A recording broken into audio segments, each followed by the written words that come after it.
ഭഗവാൻ ആരാന്നറിയോ? ആരാന്ന് ഗതിയില്ലാത്തവർക്കും ഗതി നൽകുന്നവർക്കും സൽഗതി ആരാന്നറിയോ? വിളിച്ചപ്പാടാ ആരാന്ന്? ഭഗവാനാണ് കേട്ടോ. അറിവുണ്ടായതുകൊണ്ട് കാര്യമില്ല. അത് ഏത് സഭയ്ക്കകത്ത് സംസാരിക്കണമെന്നുള്ളതായ ബോധം വേണം കേട്ടോ. അത് ഞാനൊന്ന് മാഞ്ഞു നിന്നാൽ ഇരുട്ടിലായി പോവും സർവ്വതും കേട്ടോ. നീല് ചുട്ടരിച്ച് കളയും കേട്ടോ. ഒരു പൊക്കിൾക്കൊടി ബന്ധമാണിത്.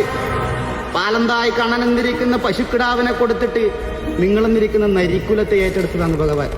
കൈവല്യാമുതഘാതകനായിരിക്കുന്ന ജഗതോധാരകൻ മായാവിലാസ ചരിതങ്ങളുടെ ശ്രീപാലാഴിയെങ്കിൽ 1000 നാവുള്ള അനന്തന്റെ മേൽ ലോകചിത്ര ചെയ്തു പോരുന്ന ഈ പന്നകശായി സപ്തസാഗരങ്ങളും മണ്ഡകടാഹങ്ങളും ഭഗവാനെ പൂവിട്ട് പൂജിച്ചിട്ടുണ്ട് അല്ലെ. പുല്ലമല്ലിക കൈത കനകനാരി ചെത്തിജയമന്തി വിച്ചകം കരിങ്കൂവളം കുറുമൊഴി ചെന്താമര മൊക്കുറ്റി മാതളപ്പൂ തസ്യ നാഗവാഗ പൂക പുന്നാക ചാമ്പയ്യ അതിഥി വിവിധ തുളസി ഇനിയന്തി പാരന്തി ഇന്ദീവന സ്പന്ദന ചന്ദന